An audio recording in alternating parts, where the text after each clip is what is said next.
வயநாட்டில் நிகழ்ந்த நிலச்சரிவில் சிக்கி உயிரிழந்தோர் எண்ணிக்கை 270ஐ தாண்டியுள்ளது. 200க்கும் மேற்பட்டோர் மாயமாகியுள்ள நிலையில் மீட்புப் பணியை மேலும் துரிதப்படுத்த இரும்பு பாலம் ஒன்றும் அமைக்கப்பட்டு வருகிறது. அதிகனமழையால் வயநாடு மாவட்டத்தின் முண்டக்கை, சூரல்மலை, ஆட்டமலா, நூல்புழா பகுதிகள் சேரும் சகதியுமாக காட்சியளிக்கின்றன. பாதிக்கப்பட்ட பகுதிகளில் தங்கள் உயிரையும் பொருட்படுத்தாமல் மீட்புப் பணியில் பல்வேறு துறையினர் ஈடுபட்டு வருகின்றனர். 2 நாட்களாக நடைபெற்ற மீட்புப் பணிகளில் 167 பேரின் உடல்கள் மீட்கப்பட்டுள்ளன. 67 உடல் பாகங்கள் கண்டெடுக்கப்பட்டுள்ளன. மனோரமா செய்தி நிறுவனத்தின் அறிக்கையின்படி 270 பேர் உயிரிழந்ததாக தெரிவிக்கப்பட்டுள்ளது. 200க்கும் மேற்பட்டோர் மாயமாகியுள்ளதாகவும் கூறப்படுகிறது. பாதிக்கப்பட்ட பகுதிகளில் இருந்து 1592 பேர் மீட்கப்பட்டுள்ளதாக கேரள முதலமைச்சர் பினராயி விஜயன் தெரிவித்துள்ளார். அதில் 99 பேர் மருத்துவமனையில் சிகிச்சையில் உள்ளதாகவும் மற்றவர்கள் முகாம்களில் தங்க வைக்கப்பட்டுள்ளதாகவும் அவர் கூறியுள்ளார். வயநாடு மாவட்டத்தில் 45 முகாம்கள் உள்ள நிலையில் பாதுகாப்பு காரணத்திற்காக பல்வேறு பகுதிகளைச் சேர்ந்த 3000க்கும் மேற்பட்டோர் முகாம்களில் தங்க வைக்கப்பட்டுள்ளனர். வயநாட்டில் நிலச்சரிவால் பாதிக்கப்பட்ட மக்களை சந்திப்பதற்காக மக்களவை எதிர்க்கட்சித் தலைவர் ராகுல் காந்தி மற்றும் காங்கிரஸ் தேசிய பொதுச் செயலாளர் பிரியங்கா காந்தி ஆகியோர் இன்று வயநாடு செல்கின்றனர். மழை வெள்ளத்தினாலும் நிலச்சரிவினாலும் பாதிக்கப்பட்ட மக்களை நேரில் சந்திக்க எதிர்க்கட்சித் தலைவர் ராகுல் காந்தி திட்டமிட்டிருந்த நிலையில் மோசமான வானிலை காரணமாக அவரது வயநாடு பயணம் ரத்து செய்யப்பட்டது. இந்த நிலையில் இன்று வயநாடு செல்லும் ராகுல் காந்தி மற்றும் பிரியங்கா காந்தி பாதிக்கப்பட்ட பகுதிகளை நேரில் பார்வையிடுகின்றனர். மேப்பாடியில் உள்ள அரசு மேல்நிலைப்பள்ளி, செயின்ட் ஜோசப் பள்ளி மற்றும் மூப்பெண் மருத்துவக் கல்லூரி உள்ளிட்ட இடங்களில் அமைக்கப்பட்டுள்ள நிவாரண முகாம்களில் தங்கியிருக்கும் மக்களையும் அவர்கள் சந்திக்க உள்ளனர். இதற்காக இருவரும் கோழிக்கோடு விமான நிலையத்திலிருந்து சாலை மார்க்கமாக வயநாடு செல்ல ஏற்பாடு செய்யப்பட்டுள்ளது. வயநாடு நிலச்சரிவு தொடர்பான விவாதத்தில் ராகுல் காந்தியை பாஜக எம்பி விமர்சனம் செய்ததற்கு கேரள எம்பிக்கள் எதிர்ப்பு தெரிவித்தனர். வயநாட்டில் ஏற்பட்ட நிலச்சரிவு தொடர்பான விவாதம் மாநிலங்களவையில் நடைபெற்றது. இதில் பேசிய பாஜக எம்பி சுரேந்தர் சிங் நாகர், கேரளாவில் மட்டும் அதிகமாக நிலச்சரிவு ஏற்படுவதின் பின்னணியில் காடுகள் அழிப்பு போன்ற பல்வேறு விஷயங்கள் இருப்பதாகவும் இவற்றில் மாநில அரசு கவனம் செலுத்த வேண்டும் என்றும் கூறினார். அப்போது கேரள எம்பிக்கள் இதுபோன்ற நேரங்களில் அரசியல் செய்யக்கூடாது என அவரது பேச்சுக்கு ஆட்சேபனை தெரிவித்தனர். தொடர்ந்து பேசிய சுரேந்தர் சிங் நாகர், வயநாடு தொகுதியின் நாடாளுமன்ற உறுப்பினராக 5 ஆண்டுகள் இருந்தவர் நாடு முழுவதும் சென்று மக்களின் பிரச்சினைகளை கேட்டதாகவும், ஆனால் வயநாடு மக்களின் பிரச்சனையை கேட்கவில்லை என்றும் ராகுல் காந்தியை மறைமுகமாக விமர்சித்தார். இதற்கு கேரள எம்பிக்கள் கடுமையாக எதிர்ப்பு தெரிவித்தனர். வயநாடு நிலச்சரிவில் சிக்கி உயிரிழந்த தமிழர்களின் குடும்பத்தினருக்கு அமைச்சர் ராமச்சந்திரன் நேரில் சென்று ஆறுதல் கூறினார். வயநாட்டில் ஏற்பட்ட நிலச்சரிவில் சிக்கி நீலகிரி மாவட்டத்தைச் சேர்ந்த காளிதாஸ், கல்யாண்குமார் மற்றும் ஷிஜாப் ஆகியோர் உயிரிழந்தனர். பணி நிமித்தமாக சென்றிருந்தபோது அவர்கள் உயிரிழந்தது உறவினர்களை பெரும் சோகத்தில் ஆழ்த்தியது. இதையடுத்து மூவரின் உடலும் சொந்த ஊருக்கு எடுத்து வரப்பட்டு அடக்கம் செய்யப்பட்டது. இந்நிலையில் உயிரிழந்தவர்களின் குடும்பத்தினருக்கு சுற்றுலாத்துறை அமைச்சர் ராமச்சந்திரன் நேரில் சென்று ஆறுதல் கூறினார். முதலமைச்சர் மு.க.ஸ்டாலின் அறிவித்த 3 லட்சம் ரூபாய் நிதி உதவிக்கான காசோலையையும் அவர் வழங்கினார். தொடர்ந்து செய்தியாளர்களை சந்தித்த அவர், கல்யாண்குமார் மற்றும் காளிதாஸ் குடும்பத்தினருக்கு நிதி உதவி அளிக்கப்பட்டிருப்பதாகவும் மற்றொருவரின் குடும்பத்திற்கு காசோலை வழங்கப்படும் என்றும் தெரிவித்தார். வயநாடு நிலச்சரிவால் பாதிக்கப்பட்டுள்ள மக்களுக்கு தேவையான உதவிகளை செய்வதற்காக 1 கோடி ரூபாய் நிவாரண நிதி வழங்கப்படும் என அதிமுக அறிவித்துள்ளது. அக்கட்சியின் பொதுச் செயலாளர் எடப்பாடி பழனிசாமி வெளியிட்டுள்ள அறிக்கையில், இயற்கை சீற்றத்தின் காரணமாக வரலாறு காணாத பேரிழப்பை வயநாடு மக்கள் சந்தித்திருப்பது மிகுந்த வேதனையை அளிப்பதாக கூறியுள்ளார். கேரள மாநிலத்திற்கு தேவையான நிதி உதவி மற்றும் நிவாரண உதவிகளை உடனடியாக வழங்கிடவும், போர்க்கால அடிப்படையில் மீட்புப் பணிகளை துரிதமாக மேற்கொள்ளவும் மத்திய அரசை அவர் வலியுறுத்தியுள்ளார். கடும் மழைப்பொழிவு மற்றும் நிலச்சரிவுகளால் பாதிக்கப்பட்டுள்ள மக்களுக்கு தேவையான உதவிகளை செய்வதற்காக அதிமுக சார்பில் நிவாரண நிதியாக 1 கோடி ரூபாய் வழங்கப்படும் என்றும், பாதிக்கப்பட்ட மக்களுக்கு தேவையான நிவாரணப் பொருட்கள் அனுப்பி வைக்கப்படும் எனவும் எடப்பாடி பழனிசாமி தனது அறிக்கையில் தெரிவித்துள்ளார்.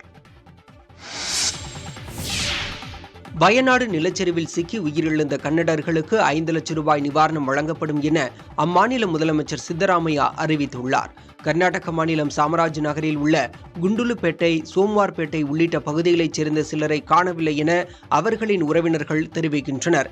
மேலும் கர்நாடகாவைச் சேர்ந்த 100க்கும் மேற்பட்டோர் வயநாடு விடுதிகளில் தங்கியிருந்ததாகவும் அவர்களின் நிலை தெரியவில்லை எனவும் கூறப்படுகின்றது. நிலச்சரிவில் சிக்கி சாமராஜ் நகரைச் சேர்ந்த 4 பேர் உயிரிழந்ததை அடுத்து அம்மாவட்ட நிர்வாகம் அதனை உறுதி செய்துள்ளது. நிலச்சரிவு ஏற்பட்ட பகுதிக்கு கிரேன் உள்ளிட்ட 15 கனரக வாகனங்கள், 100 ராணுவ வீரர்கள், 4 அதிகாரிகள், 40 வாகனங்கள் என கர்நாடக அரசு சார்பில் மீட்பு பணிக்கு அனுப்பி வைக்கப்பட்டன. இந்நிலையில் வயநாடு நிலச்சரிவில் சிக்கி உயிரிழந்த கன்னடர்களுக்கு அம்மாநில முதலமைச்சர் சித்தராமையா 5 லட்சம் ரூபாய் நிவாரண நிதி அறிவித்துள்ளார். காவிரி ஆற்று வெள்ளப்பெருக்கால் பாதிக்கப்பட்ட குடியிருப்பு வாசிகளுக்கு மாற்று இடம் வழங்க வேண்டும் என முன்னாள் அமைச்சர் தங்கமணி வலியுறுத்தியுள்ளார். நாமக்கல் மாவட்டம் குமாரபாளையம் பகுதியில் வெள்ளத்தால் பாதிக்கப்பட்ட குடும்பங்களை சந்தித்த பின்பு செய்தியாளர்களிடம் பேசியபோது அவர் இந்த கோரிக்கையை வலியுறுத்தினார். வட்டாட்சியர் சிவகுமார் தலைமையிலான அதிகாரிகள் மற்றும் நகராட்சி அதிகாரிகள் அண்ணாநகர் உள்ளிட்ட வெள்ளம் பாதிக்கக்கூடிய பகுதிகளில் உள்ள பொதுமக்களை காலி செய்துவிட்டு முகாம்களில் தங்க அறிவுறுத்தினர். தற்போது வரை 89 குடும்பங்களைச் சேர்ந்த 204 பேர் முகாம்களில் தங்க வைக்கப்பட்டுள்ளனர். குமாரபாளையம் சட்டமன்ற உறுப்பினரும் முன்னாள் அமைச்சருமான தங்கமணி பாதிக்கப்பட்ட பகுதிகளை பார்வையிட்டு முகாம்களில் தங்கியிருந்தவர்களுக்கு ஆறுதல் கூறினார். இது அரசு அவர்களுக்கு மாற்று இடம் கொடுத்து அவர்களுக்கு வீடு கட்டி தர வேண்டும் என்றுதான் கடந்த முறை வெள்ளம் வந்த போது கோரிக்கை வைத்தேன். எங்களுடைய கழக பொதுச் செயலாளர், சட்டமன்ற எதிர்க்கட்சி தலைவர் அண்ணன் எடப்பாடியார் அவர்கள் இங்கே நேரில் வந்த போது கூட அந்த கோரிக்கை தான் அரசுக்கு சொல்லிவிட்டு சென்றார்கள். ஆனால் தண்ணீர் வருகின்ற போது சொல்கிறார்கள், மறுபடியும் தண்ணீர் நின்றதுக்கு அப்புறம் அதை பற்றி யாருமே கவலைப்படாமல் இருக்கின்றார்கள். இப்பொழுது கூட நாங்கள் மாவட்ட ஆட்சியர்கிட்ட பேசியிருக்கின்றோம். அவர் மாற்று இடம் தருவதாக சொல்லியிருக்கின்றார்கள். மக்களும் மாற்று இடம் கொடுத்தால் நாங்கள் சென்று விடுகிறோம் என்று இப்பொழுது உறுதியாக சொல்லிக் கொண்டிருக்கின்றார்கள். ஆக 1 மாத காலம் 2 மாத காலத்திற்குள் அவருக்கு மாற்று இடம் ஏற்பாடு செய்து அவர்களுக்கு தொகுப்பு வீடு கட்டித் தருவதற்குண்டான நடவடிக்கையை நாங்கள் மேற்கொள்வோம். சட்டமன்ற உறுப்பினர் என்ற முறையில் மேற்கொள்வோம். மேகதாது விவகாரத்தில் தமிழ்நாடு, கர்நாடக அரசுகள் அமர்ந்து பேசி தீர்வு காண வேண்டும் என பிரதமர் மோடி அறிவுறுத்தியதாக கர்நாடக துணை முதலமைச்சர் DK சிவகுமார் தெரிவித்துள்ளார். டெல்லியில் பிரதமர் மோடியை சந்தித்த கர்நாடக துணை முதலமைச்சர் DK சிவகுமார் தமிழ்நாட்டுடனான தண்ணீர் பங்கீடு தொடர்பான விவகாரங்கள் குறித்து பிரதமரிடம் கோரிக்கை வைத்தார். குறிப்பாக மேகதாது அணை விவகாரத்தில் மத்திய அரசு தலையிட வேண்டும் என அவர் வலியுறுத்தியதாக தெரிகிறது.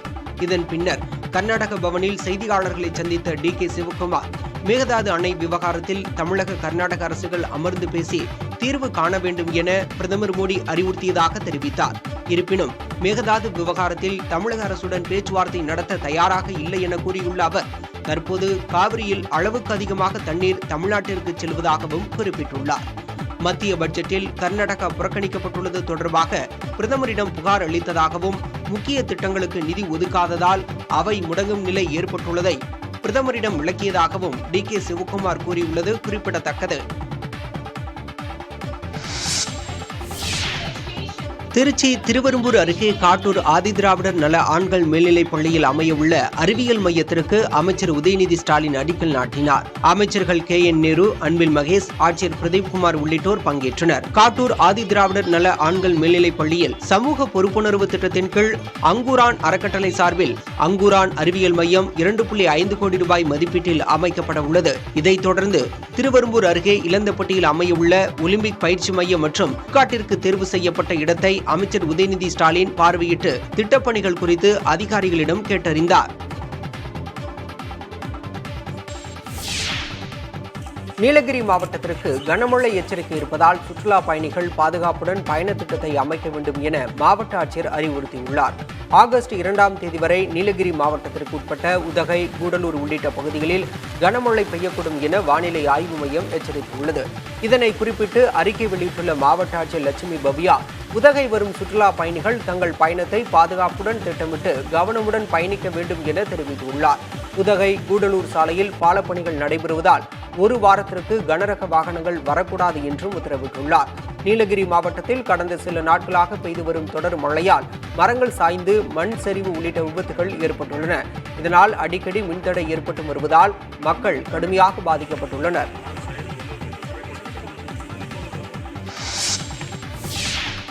மயிலாடுதுறை அருகே 100 நாள் வேலை திட்டத்தில் பணியாற்றிய பெண் பாம்பு கடித்து உயிரிழந்த நிலையில் உறவினர்கள் மற்றும் கிராம மக்கள் ஆர்ப்பாட்டத்தில் ஈடுபட்டனர்.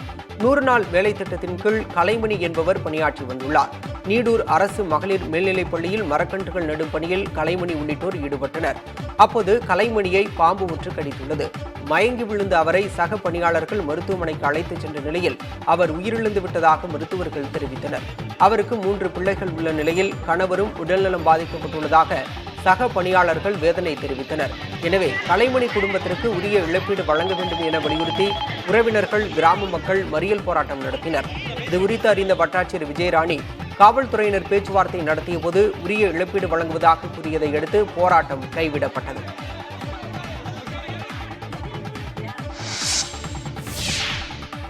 ராணிப்பேட்டை மாவட்ட ஆட்சியர் அலுவலகத்தில் 4000 ரூபாய் லஞ்சம் வாங்கிய வட்டாட்சியரை லஞ்ச ஒழிப்பு காவல்துறையினர் கைது செய்தனர்.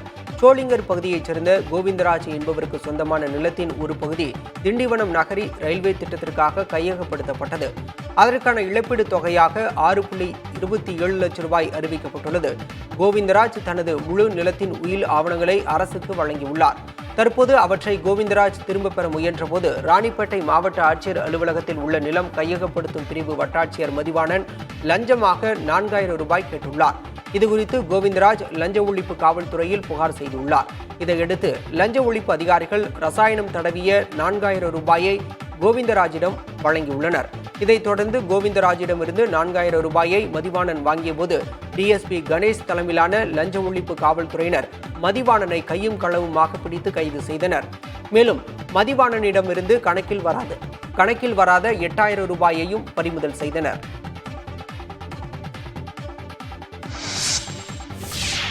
நெல்லை மாவட்டம் திசையின் விளையில் நோட்டமிட்டு தலைக்கவசத்தை திருடும் நபரை காவல்துறையினர் தேடி வருகின்றனர். தட்டார் மடத்தைச் சேர்ந்த ஜான் பீட்டர் என்பவர் திசையின் விளை பிஎம்சி மார்க்கெட்டில் தனது இருசக்கர வாகனத்தை நிறுத்திவிட்டு அதில் தலைக்கவசத்தை மாட்டிய பிறகு அங்குள்ள கடைக்கு சென்றுள்ளார். பின்னர் திரும்பி வந்து பார்த்தபோது அவரது தலைக்கவசத்தை காணவில்லை. அதற்கு பதிலாக வேறொரு தலைக்கவசம் இருந்திருக்கிறது. இதையடுத்து அருகில் இருந்த கடையின் சிசிடிவி கேமரா பதிவுகளை ஜான் பீட்டர் பார்த்தபோது அடையாளம் தெரியாத நபர் ஒருவர் நோட்டமிட்டு தனது தலைக்கவசத்தை வைத்துவிட்டு ஜான் பீட்டரின் தலைக்கவசத்தை திருடிச் சென்றது தெரியவந்தது. இதுகுறித்த புகாரின் பேரில் தலைக்கவசத்தை திருடிய நபரை கண்காணிப்பு கேமரா பதிவுகள் உதவியோடு காவல்துறையினர் தேடி வருகின்றனர். ராணிப்பேட்டை மாவட்டம் ஆற்காடு அருகே வேலைக்கு வரவேண்டாம் என கூறியவரின் உறவினரை ஊழியர் கத்தியால் குத்தி கொலை செய்தார்.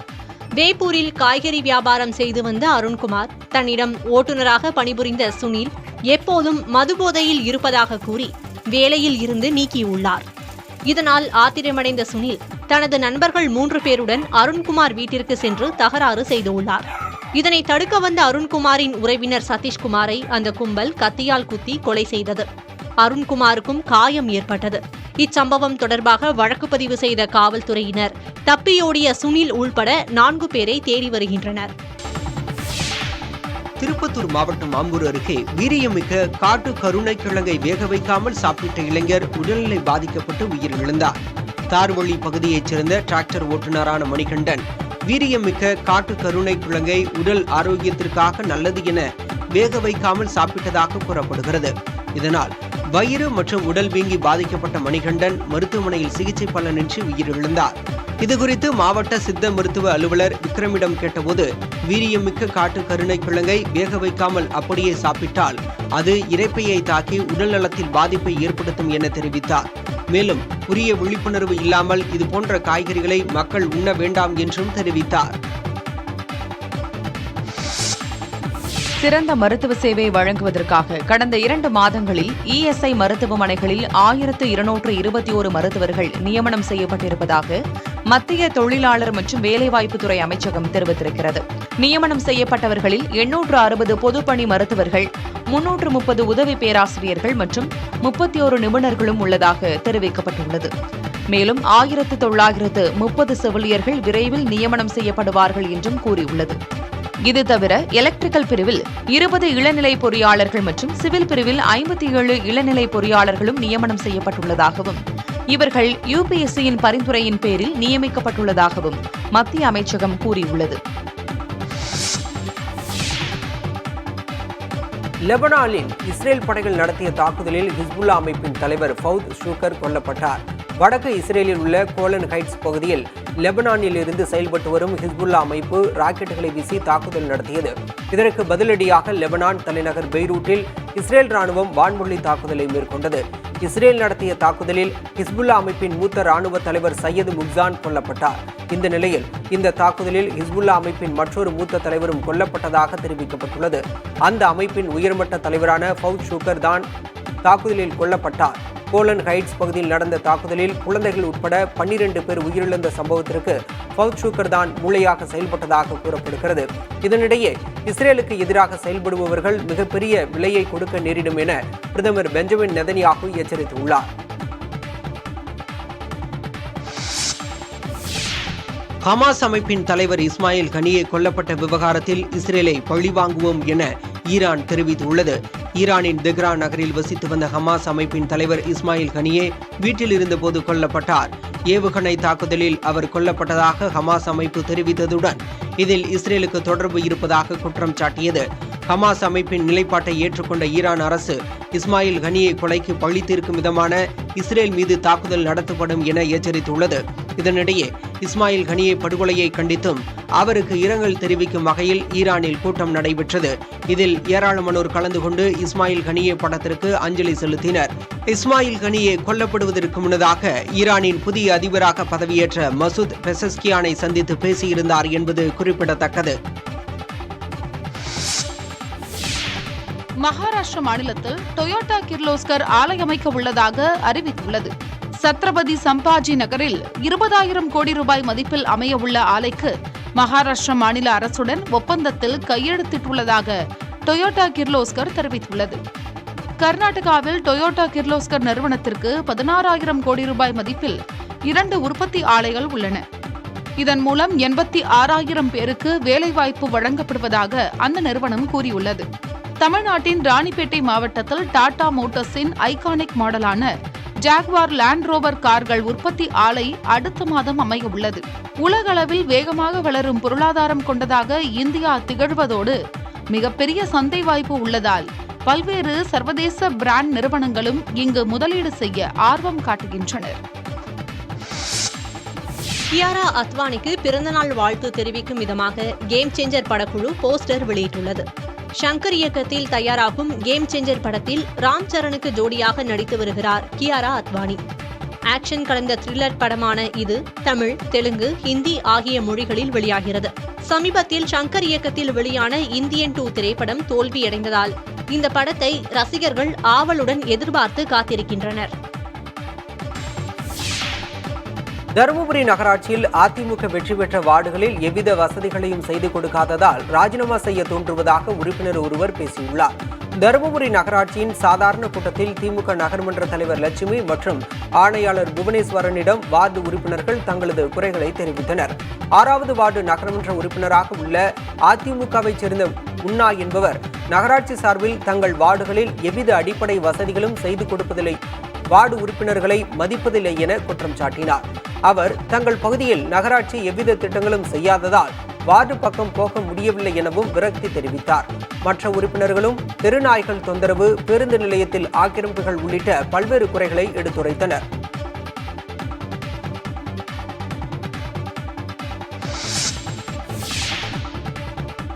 புதுச்சேரி பொறுப்பு துணைநிலை ஆளுநராக இருந்து விடைபெற்ற சிபி ராதாகிருஷ்ணனுக்கு காவல்துறை சார்பில் அணிவகுப்பு மரியாதை அளிக்கப்பட்டது. புதுச்சேரி துணைநிலை ஆளுநராக இருந்த தமிழிசை சவுந்தரராஜன் ராஜினாமா செய்த நிலையில் ஜார்க்கண்ட் மாநில ஆளுநர் சிபி ராதாகிருஷ்ணனுக்கு புதுச்சேரி துணைநிலை ஆளுநராக கூடுதல் பொறுப்பு வழங்கப்பட்டது. இந்நிலையில் புதுச்சேரி மாநில துணைநிலை ஆளுநராக ஓய்வு பெற்ற IAS அதிகாரியான கைலாசநாதன் நியமிக்கப்பட்டார். இதனிடையே புதுச்சேரிக்கு வந்த சிபி ராதாகிருஷ்ணன் அமைச்சர்கள் இலாக்கா மாற்றம் உள்ளிட்ட பல்வேறு கோப்புகளுக்கு ஒப்புதல் அளித்துவிட்டு சட்டப்பேரவையில் பட்ஜெட் கூட்டத்தொடரின் முதல் நாள் கூட்டத்தில் உரையாற்றினார். பின்னர் புதுச்சேரியில் இருந்து விடைபெற்ற சிபி ராதாகிருஷ்ணனை அமைச்சர்கள், அரசு மற்றும் காவல்துறை மூத்த அதிகாரிகள் சால்வை அணிவித்தும் பூங்கொத்து கொடுத்தும் வழியனுப்பி வைத்தனர்.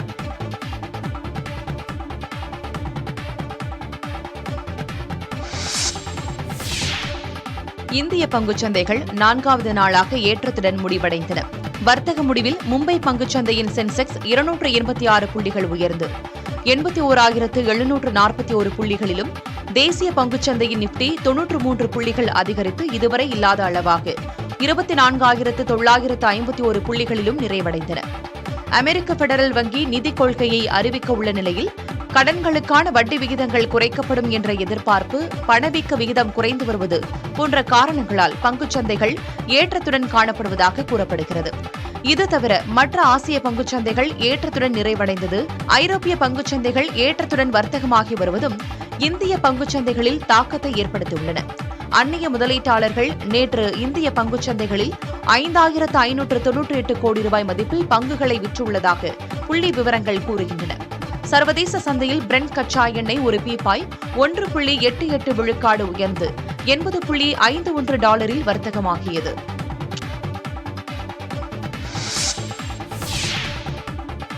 திருச்செந்தூர் சுப்பிரமணிய சுவாமி கோயிலில் நடிகர் விமல் சுவாமி தரிசனம் செய்தார். களவாணி, வாகைச்சூடவா உள்ளிட்ட படங்களில் நடித்த நடிகர் விமல் தற்போது சார், போகுமிடம் வெகு தூரமில்லை உள்ளிட்ட படங்களில் நடித்து வருகிறார்.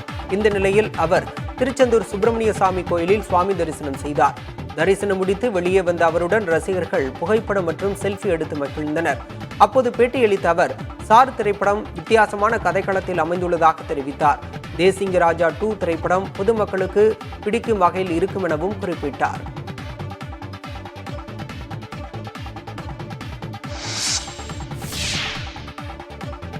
ரகு தாத்தாவின் ட்ரைலரை பார்த்துவிட்டு படக்குழுவினரை நடிகர் சூரி பாராட்டியுள்ளார். சுமன் குமார் இயக்கத்தில் கீர்த்தி சுரேஷ் நடிப்பில் உருவாகியுள்ள ரகு தாத்தா படத்தின் ட்ரைலரை படக்குழு வெளியிட்டது.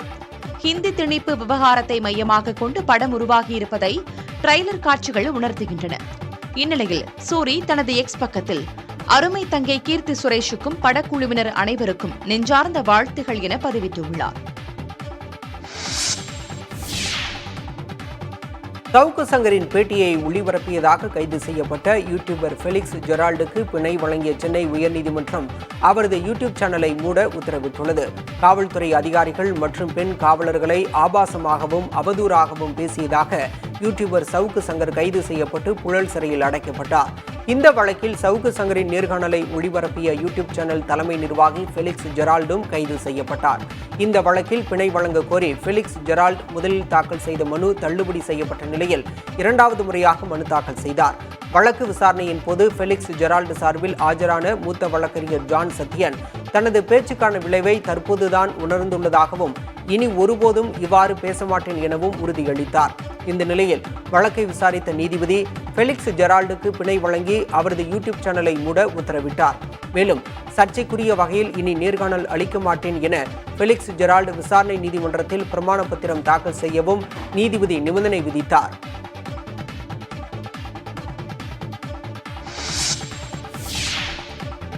ஆயுள் மற்றும் மருத்துவ காப்பீடுகள் மீதான ஜிஎஸ்டி வரியை திரும்ப பெற வேண்டுமென மத்திய அமைச்சர் நிதின் கட்கரி மத்திய நிதியமைச்சர் நிர்மலா சீதாராமனை வலியுறுத்தியுள்ளார். ஆயுள் மற்றும் மருத்துவ காப்பீடுகள் மீது 18% ஜிஎஸ்டி வரி விதிக்கப்படுவதற்கு எதிர்ப்பு தெரிவித்து மத்திய அமைச்சர் நிதின் கட்கரியிடம் நாக்பூர் ஆயுள் காப்பீட்டு ஊழியர் சங்கத்தினர் மனு அளித்துள்ளனர். இதனை சுட்டிக்காட்டி நிதின் கட்கரி மத்திய நிதியமைச்சர் நிர்மலா சீதாராமனுக்கு கடிதம் எழுதியுள்ளார். அதில் ஆயுள் மற்றும் மருத்துவ காப்பீடுகளுக்கு 18% ஜிஎஸ்டி விதிப்பது வாழ்க்கையின் எதிர்பாராத நிகழ்வுகளிலிருந்து தன்னையும் தனது குடும்பத்தையும் பாதுகாக்க நினைப்பவர்களுக்கு அபராதம் விதிப்பதாக உள்ளது என்று குறிப்பிட்டுள்ளார். ஆயுள் காப்பீட்டிற்கு வரி விதிப்பது நிதி பாதுகாப்பு என்ற குறிக்கோளுக்கு எதிராக உள்ளதாகவும் குறிப்பிட்டுள்ள அவர் 18% ஜிஎஸ்டி வரியால் சமூகத்திற்கு தேவையான காப்பீட்டுத் துறையின் வளர்ச்சி பாதிக்கப்படும் என நாக்பூர் ஆயுள் காப்பீட்டு ஊழியர் சங்கத்தினர் தெரிவித்துள்ளதை சுட்டிக்காட்டியுள்ளார். மேலும் இது மூத்த குடிமக்களுக்கு பாதிப்பை ஏற்படுத்தும் எனவும் குறிப்பிட்டுள்ள நிதின் கட்கரி ஆயுள் மற்றும் மருத்துவ காப்பீடுகள் மீதான ஜிஎஸ்டி வரியை திரும்ப பெற வேண்டுமென நிர்மலா சீதாராமனை வலியுறுத்தியுள்ளார்.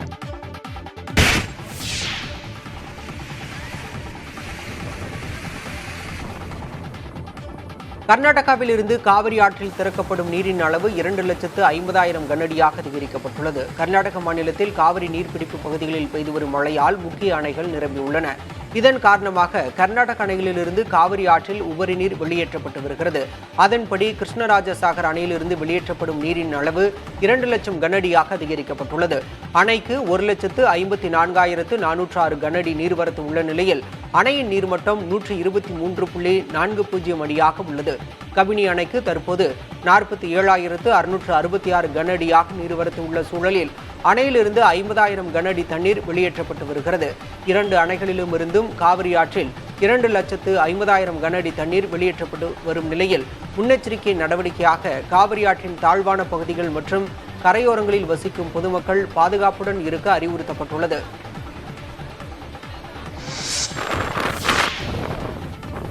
தமிழக எல்லையான பிலிகுண்டுலுவுக்கு நீர்வரத்து 1,70,000 கனஅடியாக அதிகரித்துள்ளது. காவிரி நீர்பிடிப்பு பகுதிகளில் பெய்து வரும் கனமழை காரணமாக கர்நாடகாவில் உள்ள அணைகள் நிரம்பி உபரி நீர் தொடர்ந்து வெளியேற்றப்பட்டு வருகிறது. இதனால் பிலிகுண்டுலுவுக்கு நீர்வரத்து நேற்று 1,40,000 கனஅடியாக இருந்த நிலையில் இன்று காலை 1,70,000 கனஅடியாக அதிகரித்துள்ளது.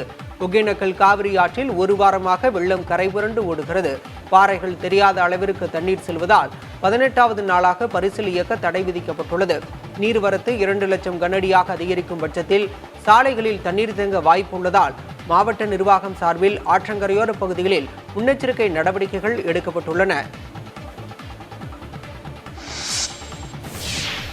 நாமக்கல் மாவட்டம் பள்ளிப்பாளையத்தில் காவிரி ஆற்றின் நடுவே வெள்ளத்தில் தத்தளித்துக் கொண்டிருந்த நபரை தீயணைப்பு படை வீரர்கள் பத்திரமாக மீட்டனர். மேட்டூர் அணையிலிருந்து திறக்கப்படும் நீரின் அளவு அதிகரித்துள்ளதால் குமாரபாளையம், பள்ளிப்பாளையம் உள்ளிட்ட காவிரி கரையோர பகுதிகளில் வெள்ளப்பெருக்கு ஏற்பட்டு பொதுமக்களின் இயல்பு வாழ்க்கை வெகுவாக பாதிக்கப்பட்டுள்ளது. மேலும் காவிரி கரையோர பகுதி வீடுகளில் வசித்து வந்த பொதுமக்கள் தற்காலிக முகாம்களில் தங்க வைக்கப்பட்டுள்ளனர். இந்த நிலையில் ஆற்று நீரை வேடிக்கை பார்த்துக் கொண்டிருந்த போது சதாசிவம் என்பவர் ஆற்றில் தவறி விழுந்து அடித்துச் செல்லப்பட்டார். இதுகுறித்து தகவல் அறிந்து சென்ற தீயணைப்பு துறையினர் அங்குள்ள மீனவர்களின் உதவியுடன் பரிசலில் சென்று சதாசிவத்தை பத்திரமாக மீட்டு அரசு மருத்துவமனையில் அனுமதித்தனர். பிரதமர் மோடிக்கு எதிராக உரிமை மீறல் நடவடிக்கை கோரி பஞ்சாபை சேர்ந்த காங்கிரஸ் எம்பி சரண்ஜித் சிங் சன்னி மக்களவை சபாநாயகரிடம் நோட்டீஸ் அளித்துள்ளார். மக்களவையில் பட்ஜெட் மீதான விவாதம் நடைபெற்ற போது பாஜக எம்பி அனுராக் தாக்கூர் எதிர்க்கட்சித் தலைவர் ராகுல் காந்தியின் சாதி குறித்து பேசினார். அவர் பேசிய சில கருத்துக்கள் அவை குறிப்பிலிருந்து நீக்கப்பட்டன. இந்த நிலையில் அனுராக் தாக்கூர் பேசிய வீடியோவை பிரதமர் மோடி தனது எக்ஸ் தள பக்கத்தில் வெளியிட்டுள்ளார். அதில் அவை குறிப்பிலிருந்து நீக்கப்பட்ட கருத்துக்களும் இடம்பெற்றுள்ளதாக புகார் எழுந்துள்ளது. இதனையடுத்து காங்கிரஸ் எம்பி சரண்ஜித் சிங் சன்னி மக்களவை சபாநாயகர் ஓம் பிர்லாவிடம் பிரதமர் மோடிக்கு எதிராக உரிமை மீறல் நோட்டீஸ் அளித்துள்ளார். அதில் அவர் அவை குறிப்பிலிருந்து நீக்கப்பட்ட கருத்துக்களை வெளியிடுவது உரிமை மீறல் எனவும் அது அவையை அவமதிக்கும் செயல் எனவும் குறிப்பிட்டுள்ளார். எனவே பிரதமர் மோடிக்கு எதிராக உரிமை மீறல் தீர்மானம் கொண்டுவர அனுமதிக்குமாறும் அவருக்கு எதிராக உரிமை மீறல் நடவடிக்கையை தொடங்குமாறும் சரண்ஜித் சிங் சன்னி வலியுறுத்தியுள்ளார். உத்தராகண்ட் மாநிலத்தில் மேக வெடிப்பால் ஏற்பட்ட நிலச்சரிவில் சிக்கி 5 பேர் உயிரிழந்துள்ளனர். பருவமழை தீவிரமடைந்துள்ள நிலையில் உத்தராகண்ட் மாநிலத்தின் பல்வேறு பகுதிகளில் கனமழை பெய்து வருகிறது. ஹரித்வாரில் பெய்த கனமழையால் ரூர்கே நகர் அருகே பகுதியில் வீடு ஒன்று இடிந்து விழுந்ததில் பலர் மண்ணுக்குள் புதைந்தனர். தீவிர தேடுதலுக்கு பிறகு 3 பேரின் உடல்கள் மீட்கப்பட்டன. படுகாயங்களுடன் மீட்கப்பட்ட 6 பேர் மருத்துவமனையில் சிகிச்சைக்காக அனுமதிக்கப்பட்டுள்ளனர். தெஹ்ரி மாவட்டத்தின் கன்சாலி பகுதியில் மேக வெடிப்பால் ஏற்பட்ட நிலச்சரிவில் சிக்கி 2 பேர் உயிரிழந்துள்ளனர். ஜொகானியாலி பகுதியில் உள்ள ஒரு உணவகம் அடித்துச் செல்லப்பட்டது.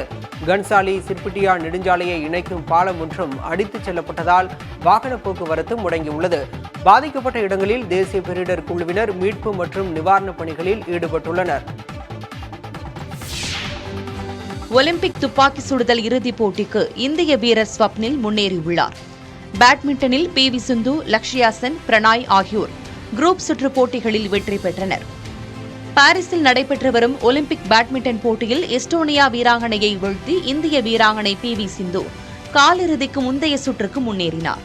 லக்ஷ்யா சென், பிரணாய் ஆகியோரும் பேட்மிண்டன் குரூப் சுற்று போட்டிகளில் வெற்றி பெற்றனர். அதேபோல் துப்பாக்கி சுடுதல் இறுதிப் போட்டிக்கு இந்திய வீரர் ஸ்வப்னில் முன்னேறியுள்ளார். 50 மீட்டர் துப்பாக்கி சுடுதல் போட்டியில் அவர் இறுதிப் போட்டிக்கு முன்னேறியுள்ளார். மகளிர் ஒற்றையர் பிரிவு டேபிள் டென்னிஸ் போட்டியில் இந்தியாவின் ஸ்ரீஜா அக்குலா காலிறுதிக்கு முந்தைய சுற்றுக்கு தகுதி பெற்றார். அதேபோல் குத்துச்சண்டை போட்டியில் இந்திய வீராங்கனை லவ்லினா நார்வே வீராங்கனை ஹோவ்ஸ்டடை வீழ்த்தி காலிறுதிக்கு முன்னேறினார். மகளிர் வில்வித்தை போட்டியில் தீபிகா குமாரி காலிறுதிக்கு முந்தைய சுற்றுக்கு முன்னேறினார்.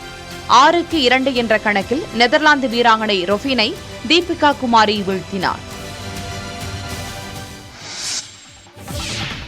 பாரிஸ் ஒலிம்பிக் குத்துச்சண்டை பிரிவில் இந்திய வீரர் நிஷாந்த் தேவ் காலிறுதிக்கு முன்னேறியுள்ளார். ஆடவர் குத்துச்சண்டை 71 கிலோ எடை பிரிவில் இந்தியாவின் நிஷாந்த் தேவ் மற்றும் ஈக்வடாரின் ஜோஸ் கேப்ரியல் மோதினர். காலிறுதிக்கு முந்தைய சுற்று என்பதால் இருவரும் புள்ளிகளை பெற கடுமையாக போராடினர். ஒரு கட்டத்தில் இருவரும் 2-2 என இருந்த நிலையில் வேகமெடுத்த நிஷாந்த் 3வது புள்ளியை பெற்று வெற்றியை தக்கவைத்தார். இதன் மூலம் நிஷாந்த் காலிறுதிக்கு முன்னேறினார். இதேபோல மகளிர் 75 கிலோ எடை பிரிவில் இந்தியாவின் லவ்லினா 5-0 என்ற கணக்கில் நார்வே வீராங்கனையை வீழ்த்தி காலிறுதிக்கு முன்னேறியிருந்தார். டேபிள் டென்னிஸில் இந்திய வீராங்கனைகள் ஏமாற்றத்தையே அளித்தனர். காலிறுதிக்கு முந்தைய சுற்றில் மணிகா பத்ரா, ஸ்ரீஜா அக்குலா ஆகிய இருவரும் தோல்வியடைந்து வெளியேறினர். பாரிஸ் ஒலிம்பிக் தொடரில் ஆண்களுக்கான கோல்ஃப் போட்டியின் முதல் சுற்றில் இந்திய வீரர்கள் ககன்ஜீத் புல்லார் மற்றும் சுபாங்கர் சர்மா ஆகியோர் விளையாட உள்ளனர். மதியம் 1 மணிக்கு நடைபெறும் ஆண்களுக்கான 50 மீட்டர் 3P துப்பாக்கிச் சுடுதல் இறுதிப் போட்டியில் இந்திய வீரர் ஸ்வப்னில் விளையாட உள்ளார். ஆண்களுக்கான வில்வித்தை முதல் சுற்று போட்டியில் பிரவீன் ஜாதவ் சீனாவின் குவா வென்சோவை எதிர்த்து விளையாட உள்ளார். மதியம் 1:30 மணிக்கு நடைபெறும் ஆடவர் ஹாக்கி போட்டியில் இந்திய அணி பெல்ஜியம் அணியை எதிர்த்து விளையாட உள்ளது. மதியம் 2:30 மணிக்கு நடைபெறும் மகளிருக்கான 50 கிலோ எடைப்பிரிவு குத்துச்சண்டை போட்டியில் இந்திய வீராங்கனை நிகத் சரின் சீனாவின் வியூ யூவை எதிர்த்து விளையாட உள்ளார். மாலை 3:30 மணிக்கு நடைபெறும் மகளிருக்கான 50 மீட்டர் 3P துப்பாக்கிச் சுடுதல் போட்டியின் தகுதி சுற்றில் இந்திய வீராங்கனைகள் சிவ் கவுர் மற்றும் அஞ்சும் மோட்கில் ஆகியோர் களமிறங்க உள்ளனர்.